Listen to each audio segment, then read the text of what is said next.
Hey there YouTube. Hey, it's John again. So today, gonna do an install video on the 100 series Land Cruiser. I bought some extended sway bar links from Trail Tailor. Bought some Noethane sway bar bushings.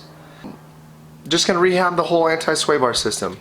It's got 193,000 miles on it. It's probably about time that I replace some of that stuff. So stay tuned. But a little disclaimer here is that I'm not a mechanic, I'm a do-it-yourselfer. Of course, I watch YouTube videos, or I go to I Hate Mud and I kind of review some of the things that those guys are doing.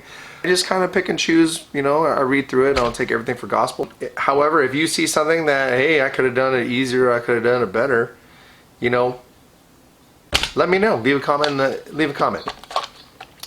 Also, safety.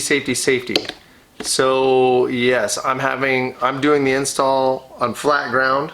I'm not raising the tires off the ground. I'm setting the parking brake and I'm chalking those rear wheels. So that being said, keep safety in mind.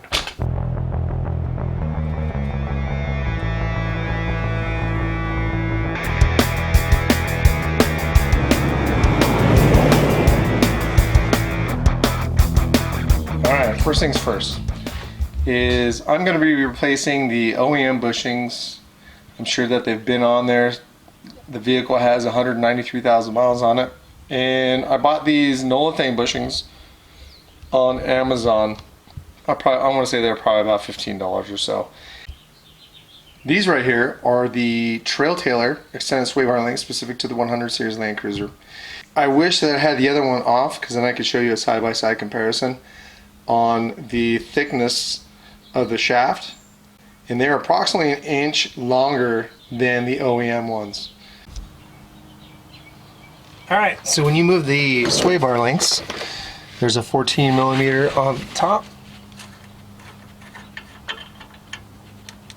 a rubber grommet, and a washer. And then you have a 14mm down below that holds it to the link. Make sure that your vehicle's on level ground. Of course, I'm doing this with the tires on.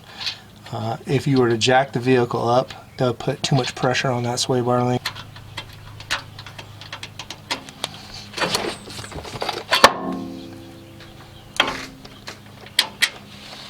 Alright, to remove the sway bar and to access these bushings right here, there's a 12mm here, and then you have a 12mm that's on the top. Approximately right there. Just removed both of the bushings on the sway bar, and I think I have a problem. That guy right there is bent. So it's a little bit of a pain to get that one out. There wasn't too much room to actually get that bolt out.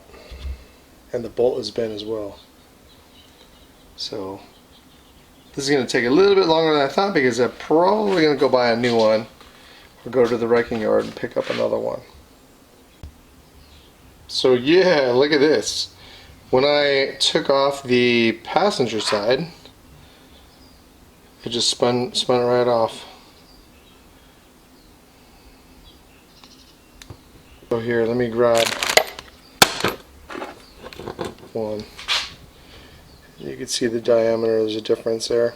Of course, the diameter on the top is probably going to be relatively the same for the thread size, but it's definitely a lot better.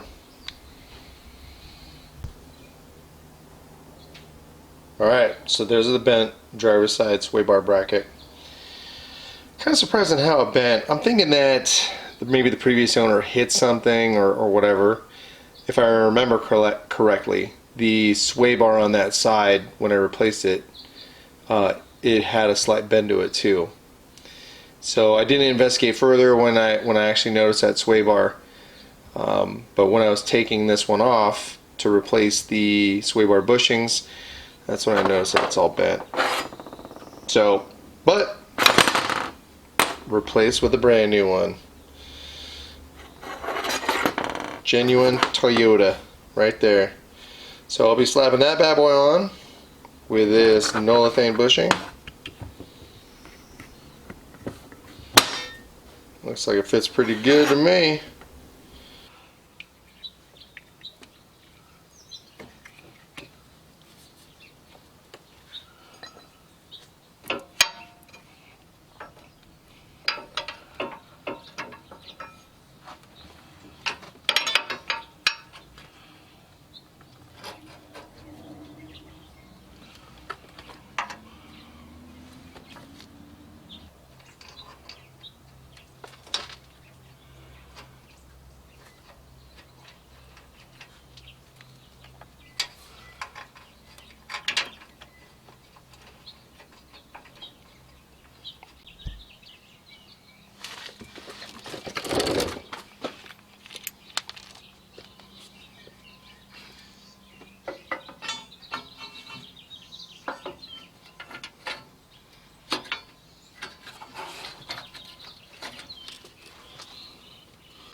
Alright, so the torque specs, that bolt right there is 52 foot-pounds. The top one is going to be 25 foot-pounds. And then these guys right here with the bushings is going to be 18. Okay, so the install is complete. I went and I took a test drive. I live up here in the country, so I was able to take some country roads. And you know, to be quite honest, I can't feel a difference. The ride just seems to be a little bit tighter, but I can't say that I've lost any travel or gained any travel. It just feels a little tighter.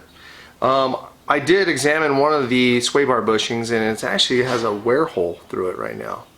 So there's a little hole poking through just from rubbing, and these things are pretty shot. There's a little bit of crack that's developing on part of it. So with that being said, the main reason why I did this was to bring those angles back to close to factory settings, right? So when I put on those larger tires, I was getting a little rubbing. So of course, what is any 100 series owner, what do? They crank those torsions, right? So in cranking those torsions, you're throwing stuff out of whack. So I also installed a diff drop bracket from Slee Off-Road, and that brought those angles closer to stock. And then when you look at the sway bars, the sway bars actually looks like it's kind of under a little bit of stress, right? It's not at those factory settings. So with the Trail Tailor extended links, they're up by about an inch, and I think that actually puts it closer to those stock settings.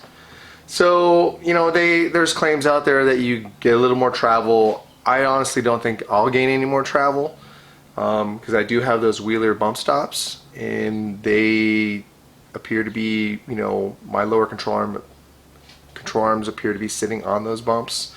Not a whole lot, but I think it's gonna limit some of my up travel. So we'll see. Maybe on my next YouTube video, I'll post some of the results going off road. But until next time, hey, thanks again for watching my channel, or watching this video in particular. If you would, and you like this video, please like, please subscribe. You can go ahead and share it. You know, it'd be awesome. But thanks again.